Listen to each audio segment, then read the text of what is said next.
आज उस पे चल रहा था सोशल मीडिया पे कि देखो ये हालत है कि किसी को मतलब खबर की तो बात ही छोड़ो, सोशल मीडिया पे भी लोगों ने कितने लाइक्स दिए उसको। तो ये व्यक्ति को जब इस तरह की कोई देश के लिए या धर्म के लिए या मानवता के लिए जब ज़रूरत पड़ती है हमारी, तो उस समय हमें अपने मान सम्मान की या अपने प्राणों की चिंता नहीं करनी चाहिए। व्यक्ति सोचता है कि अगर हमने इनका विरोध किया तो ये हमारा अपमान हो जाएगा, क्योंकि हम तो सदा फिर इनकी दृष्टि में नीचे गिर जाएंगे। अगर हमने इनका विरोध किया तो ये तो हमें रोज़ सताएंगे। फिर अगर हमने इनका विरोध किया तो ये हो सकता है कि हमारे धन से हमारे घर में आग लगा दें, हमारा सब कुछ अपहरण कर लें। इनसे यदि हमने विरोध किया इनका, तो हो सकता है कि ये कहीं हमारा मर्डर करवा दें, हमारे बच्चों का करवा दें, किडनैप करवा दें। ऐसे ऐसे डरता है व्यक्ति, और डरता है तो ये अपराधी बढ़ जाते हैं फिर, क्योंकि उनका तो काम ही यही है, डराना। अगर सारा समाज, जो अच्छे लोग हैं, समाज में 99% अच्छे ही लोग होते हैं, 1% होते हैं बुरे लोग, लेकिन उनका जो खौफ है वो उन 99 के ऊपर इतना ज़्यादा होता है कि कोई भी बोलता नहीं है। चाहते सब हैं कि उसका नाश हो, लेकिन बोलता कोई भी नहीं है।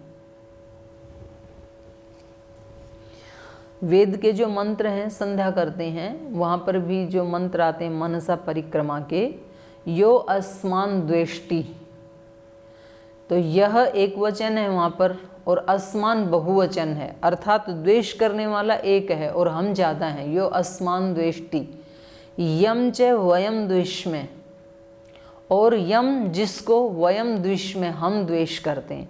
तो ऐसे तो कोई बदमाश लोग जो होते हैं, निर्लज्ज लोग होते हैं, वो तो कोई एक आध ही होते हैं ऐसे पूरे इलाके में, पूरे शहर में, पूरे ज़िले में, और उसमें रहने वाले जो प्रजाएं हैं वो तो बहुत ज़्यादा होती हैं, लेकिन वो विरोध नहीं कर पाते हैं उनका। तो ये जटायु से हम सीख सकते हैं। जटायु ने क्या किया, उसका विरोध किया, और रावण ने क्या किया, जटायुषम हत्वा, उसको मार दिया। मर तो गया, लेकिन कितनी गौरव के साथ मरा।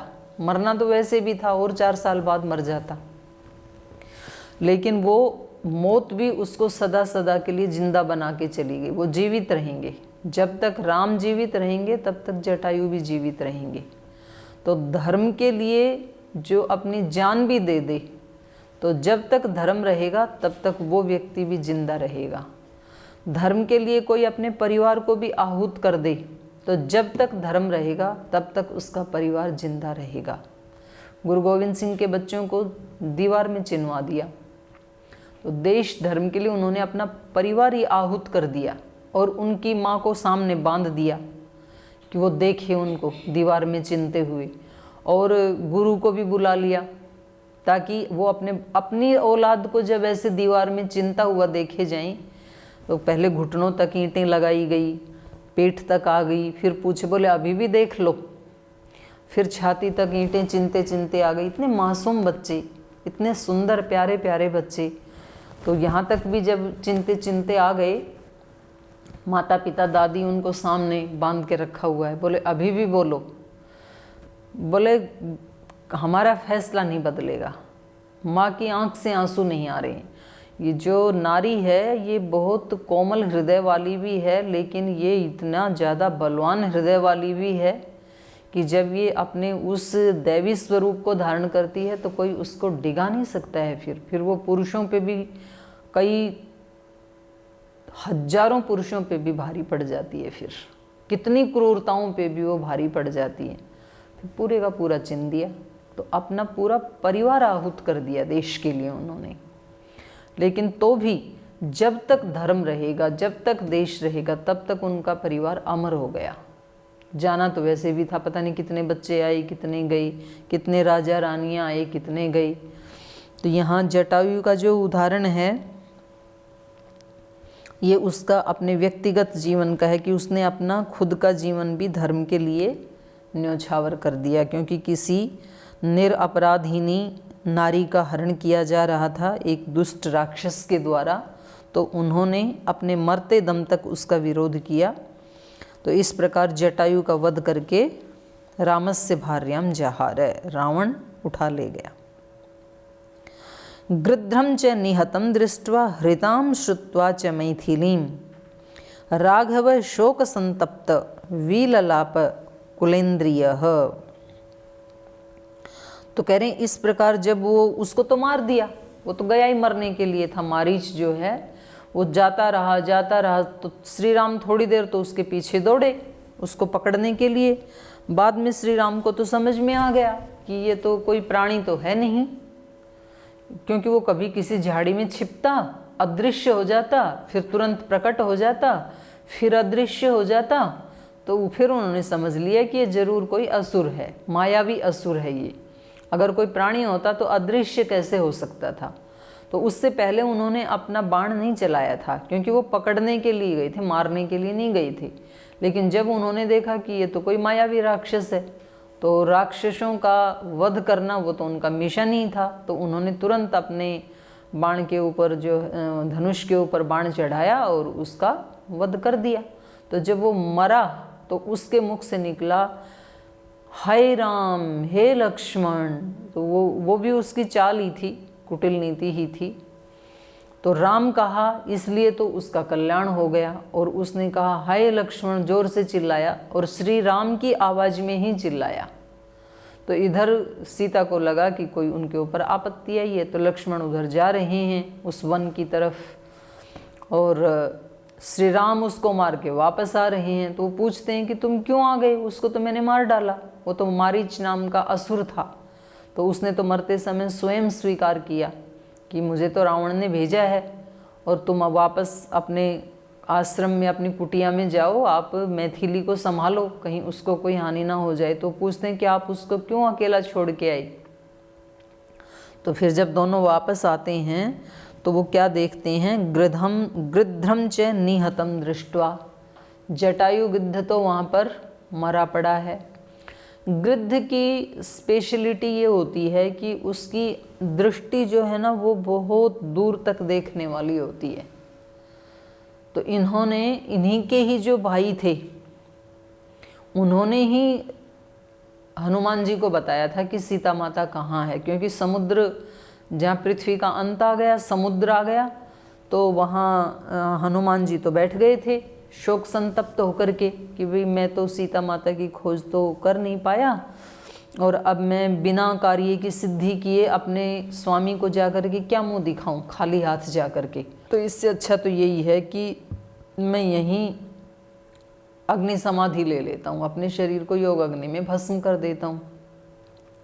क्योंकि जो स्वाभिमानी व्यक्ति होते हैं वो किसी विशेष प्रयोजन के लिए शरीर धारण करते हैं,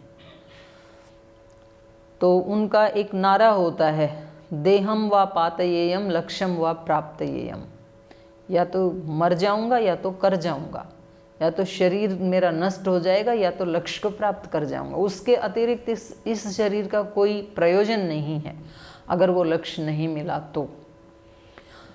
तो यहाँ इनको हनुमान जी को भी यही लग रहा था कि भाई जब मैं श्री राम का कार्य ही नहीं कर पाया तो ऐसे शरीर को बचा के भी क्या करूँगा। तो उन्होंने ही बताया था वो 100 योजन देख सकती है उसकी दृष्टि। तो ये बात पक्षी के लिए भी कही जाती है, उसकी दृष्टि भी इतनी दूर दृष्टि होती है। पहले तो पृथ्वी के ऊपर जब कोई पशु मर जाता था तो गिद्ध पक्षी आकाश में उड़ते थे, बहुत ऊंचाई के ऊपर, जहाँ फ्लाइट उड़ती है उससे भी ज़्यादा ऊंचाई पे वो उड़ते हैं। लेकिन ऊंचे उड़ते हुए भी उनको पृथ्वी पे वो जो मृत प्राणी है वो दिख जाता था, और उसको खाने के लिए वो नीचे आ जाया करते थे। दूसरा इसका आध्यात्मिक अर्थ यह है कि जो इस प्रकार के तपस्वी होते हैं, जो इस प्रकार के योगी होते हैं, संत जन होते हैं, तो उनकी दूरदृष्टि होती है। पहले वो ये देखते हैं कि जो काम कर रहे हैं इसका आगे क्या परिणाम आएगा। तो वो इस समय के सुख भोग को नहीं देखते हैं, इन सुख भोगों का, यहाँ के जो क्षणिक सुख भोग हैं इंद्रियों के, इनका परिणाम क्या होगा वो भी उनको दिख जाता है। जो ये सारी दुनिया का हो रहा है वही मेरा होगा। और यदि मैं श्रेय मार्ग पे चलूँगा, आध्यात्मिक मार्ग पे चलूँगा, तो इसका परिणाम क्या होगा उसको भी वो देखता है कि जैसे लाखों लाखों ऋषियों ने इस मार्ग पे चल के जिस सुख को पाया वो ही परिणाम मेरे लिए भी होगा। तो यहाँ वो वाली दृष्टि भी है उनके पास। यदि वो कोई ऐसे तपस्वी व्यक्ति हैं तो यहाँ उनके पास इतनी तीक्ष्ण दृष्टि है कि मैं मर भी जाऊंगा यदि, तो भी मैं अमर हो जाऊंगा। इससे बड़ा इस शरीर का सदुपयोग और क्या हो सकता है कि मैं धर्म युद्ध करते हुए इस शरीर को नष्ट कर दूं। गीता में भगवान कृष्ण अर्जुन को बताते हैं, हतो वा प्राप्स्यसि स्वर्गम जीत्वा भोक्ष्यसे महीम। अगर तू युद्ध करते हुए मर जाएगा तो वीर गति को प्राप्त होगा, स्वर्ग के दरवाजे खोलेंगे तेरे लिए। और यदि युद्ध में जीत जाएगा तो इस ऐश्वर्य से संपन्न सारी पृथ्वी के ऊपर राज करेगा, इसका भोग करेगा। तो तेरे तो दोनों हाथों में लड्डू हैं। तो आध्यात्मिक व्यक्ति के तो दोनों हाथों में लड्डू होते हैं। धर्म पर चलने वाले, सत्य आचरण करने वाले, सहन करने वाले, क्षमा करने वाले, प्रेम करने वाले, करुणा करने वाले, सेवा करने वाले जो व्यक्ति होते हैं उनके तो दोनों हाथों में लड्डू होते हैं। करते हुए भी उनकी आत्मा को शांति मिलती है।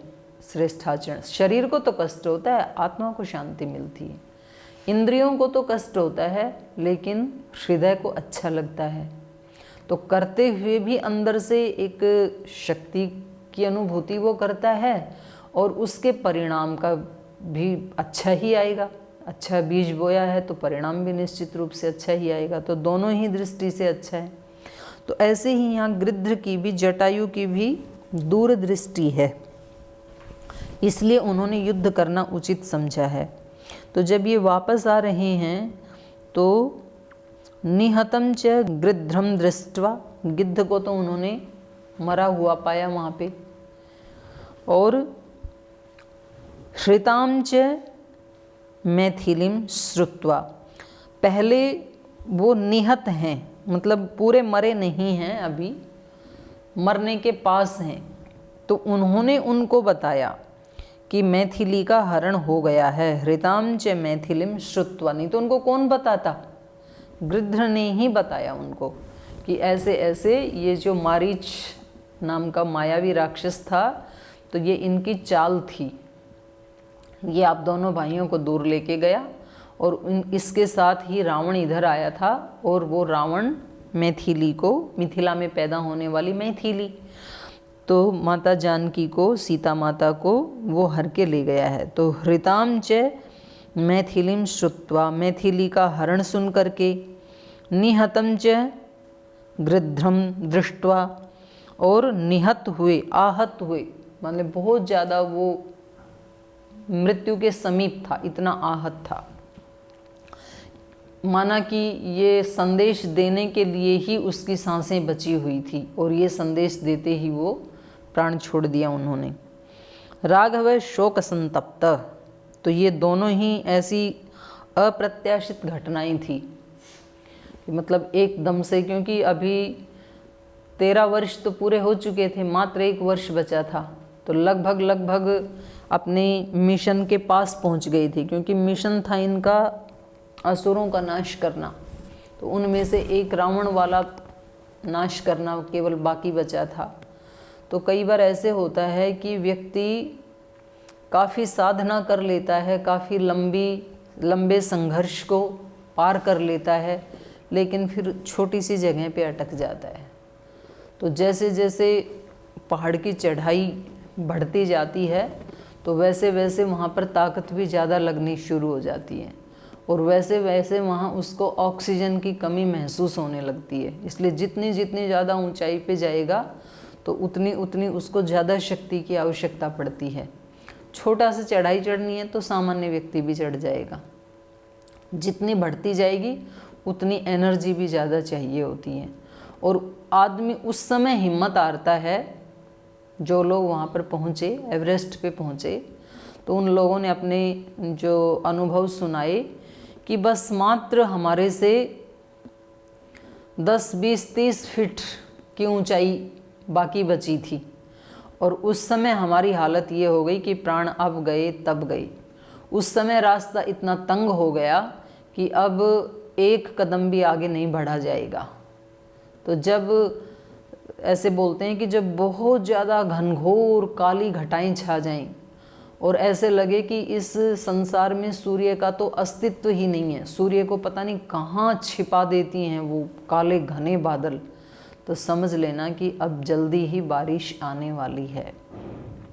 जब जब हों बादल घने तब तब बारिश की आश।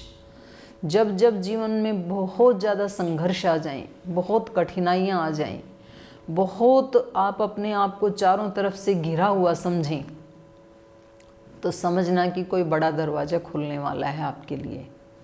श्री अरविंद ने भी एक जगह अपनी पुस्तक में लिखा है कि जब आपके लिए संसार के सब दरवाजे बंद हो जाएं और आपको ये लगे कि अब तो सब कुछ डूब चुका है, बिल्कुल डूबने ही वाला है, बस एक क्षण बचा है, पूरा का पूरा जहाज़ डूबने वाला है, बोले उसी क्षण हिम्मत मत हारना, तब सब कुछ बचा लिया जाएगा, उसी क्षण सब कुछ बचा लिया जाता है।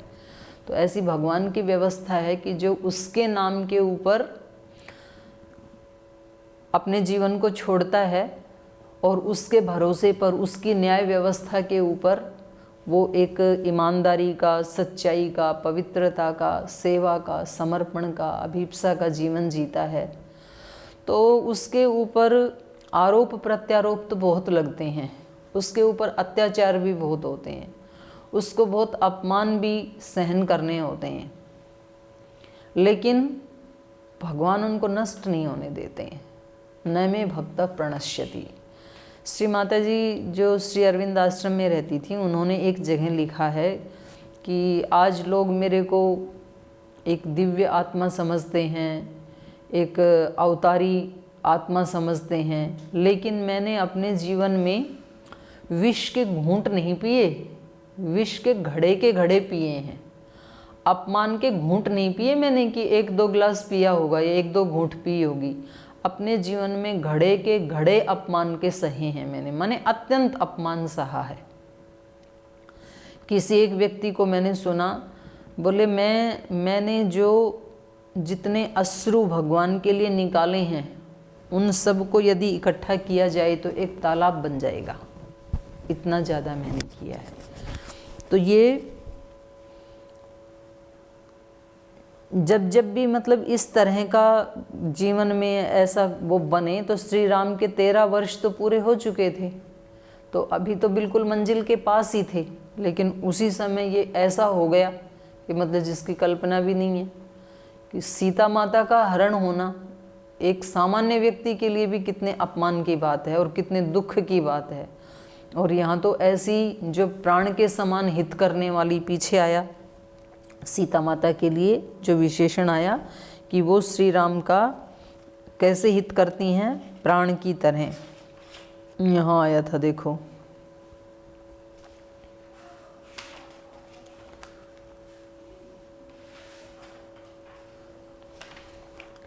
ये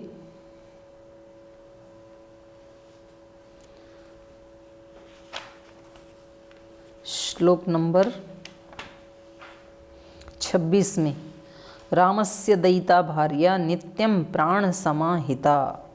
जो प्राण के समान हितकारी, प्राण ही तो हमारा हित कर रहा है, जीवन को आगे बढ़ा रहा है, तो इतना हित करने वाली और इतनी अनुकूल पत्नी का यदि हरण हो जाए तो ये दोनों दृष्टि से चुनौती है श्री राम के प्रति, उनके प्रेम को भी चुनौती है, उनके पौरुष को भी चुनौती है, और वो उसकी रक्षा नहीं कर पाए, उनके रक्षा करने वाली शक्ति की भी वहाँ पर चुनौती है। तो यहाँ पर राम क्या हैं, शोक संतप्त, राघव है शोक संतप्त, विललाप, कुल इंद्रिय माने तमाम इंद्रियां, सभी इंद्रियां उनकी विललाप, विशेष रूप से विलाप कर रही हैं, माने अत्यंत दुखी हो गए हैं श्री राम। जो श्री राम पिता की मृत्यु होने पर, राज्य छीनने पर, वनवास होने पर, या कितने राक्षसों ने तंग किया, उन सारे दुखों के आने पर कभी उनके चेहरे के ऊपर शिकन नहीं आया, वो श्री राम यहाँ पर विललाप, विशेष रूप से विलाप कर रहे हैं। शोक संतप्त, अत्यंत शोक से संतप्त हो रहे हैं। तो जो इतनी सेवा करने वाले, इतना पवित्र जीवन जीने वाले, इतना मर्यादित जीवन जीने वाले, इतने माता पिता की, ऋषियों की, संतों की सेवा करने वाले, नीतिमान, धृतिमान, द्युतिमान, क्या क्या विशेषण आई श्री राम के पीछे हमने जो पढ़े, इतने एक आदर्श महामानव की भी अगर किसी समय विशेष में ये स्थिति हो सकती है, तो फिर आप हम तो किस खेत की गाजर मूली हैं। माने हमारे सामने तो थोड़ी सी विपरीत परिस्थिति आते ही यदि हम कभी शोक संतप्त हो जाते हैं, तो हमें उस समय ये सोचना चाहिए कि ये स्थायी नहीं है, ये आ गया एक बहते हुए झोंका, ये भी चला जाएगा। तो यहाँ पर राघव भी कैसे दिखाई दे रहे हैं, शोक संतप्त। एक तो उनको ये शोक है कि जिस व्यक्ति ने मेरी पत्नी की रक्षा करते हुए युद्ध किया, मैं उसको नहीं बचा पाया, मैं उसकी रक्षा नहीं कर पाया, तो वो उनके सामने, आँखों के सामने दम तोड़ देते हैं।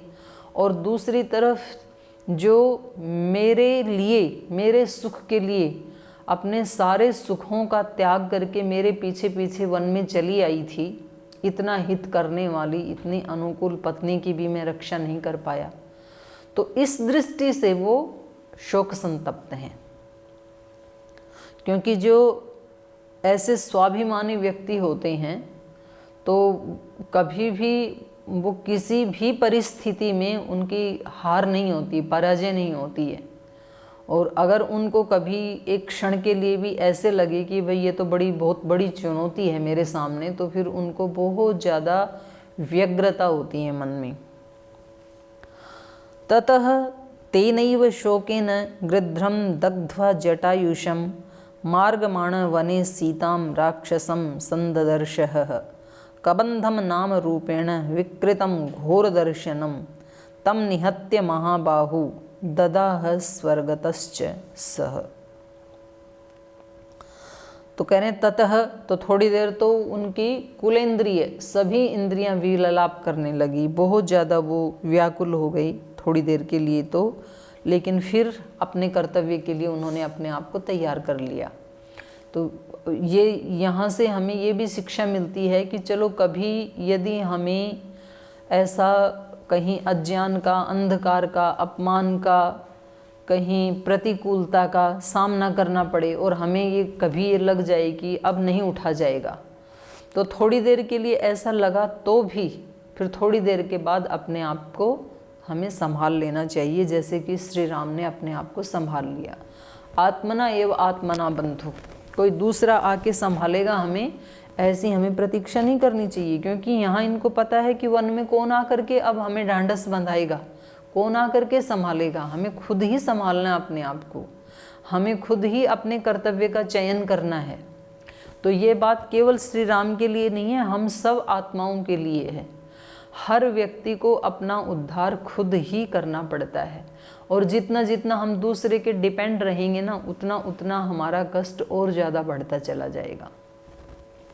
घर में कभी पति पत्नी किसी बात को लेकर के, या बच्चे किसी बात को लेकर के, या कोई भी व्यक्ति जो जिनका आपस में संबंध है, किसी बात को लेकर जब उनका झगड़ा हो जाता है, जैसे सुबह झगड़ा हुआ, तो फिर अब पत्नी अपनी ड्यूटी पे चली गई, पति अपनी ड्यूटी पे चले गए, और दोनों पूरे दिन भर ये वेट करते हैं कि शाम को जब वापस आएंगे तो वो मेरे से सॉरी बोलेंगे, तब मैं ठीक होंगी। तो पत्नी भी यही सोचती है दिन भर और अपने आप को कष्ट देती रहती है, पति भी यही सोचता है।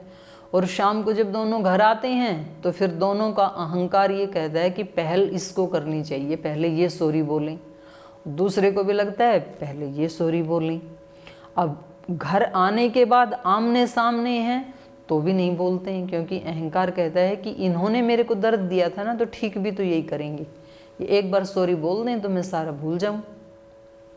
और उनको लगता है कि झगड़ा इन्होंने तो किया था, अगर ये एक बार कह दें कि मेरे से गलती हो गई तो मैं सब भुला दूंगा, क्षमा कर दूंगा। लेकिन बोले कौन, तो कभी कभी तो बच्चे करवाते हैं उनकी बातचीत,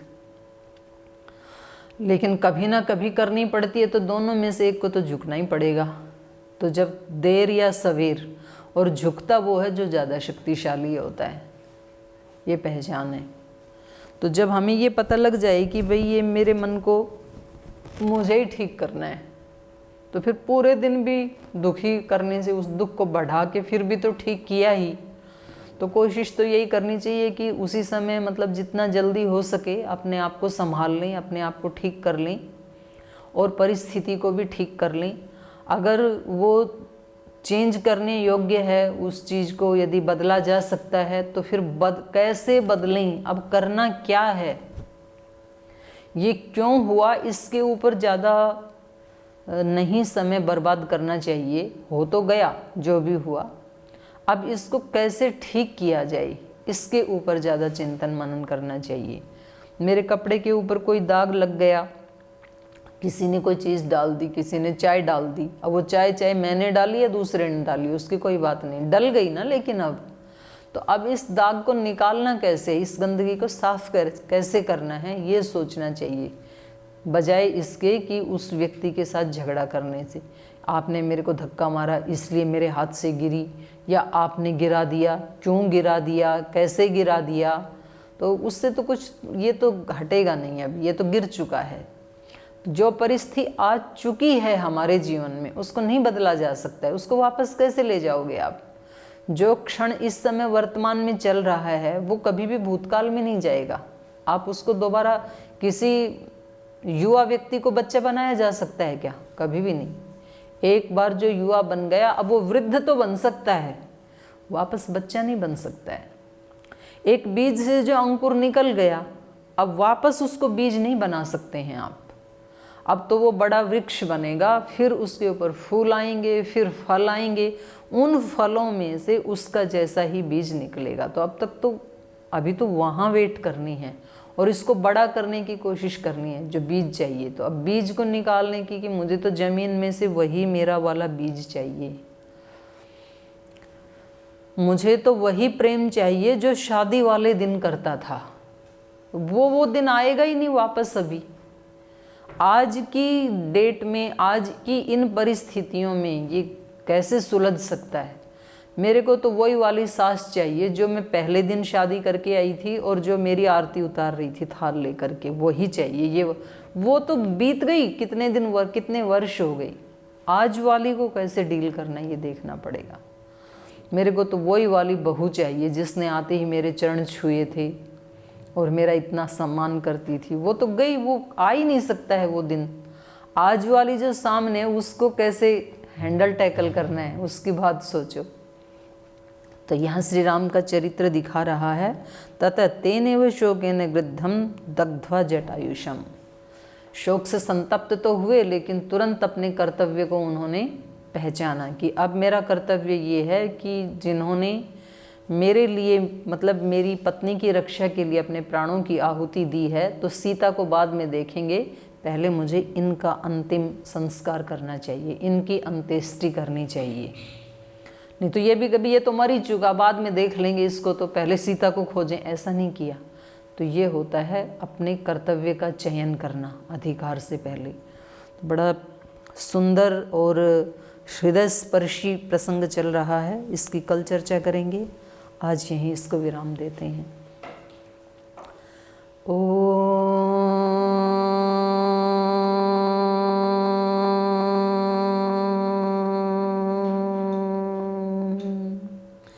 शांति शांति शांति।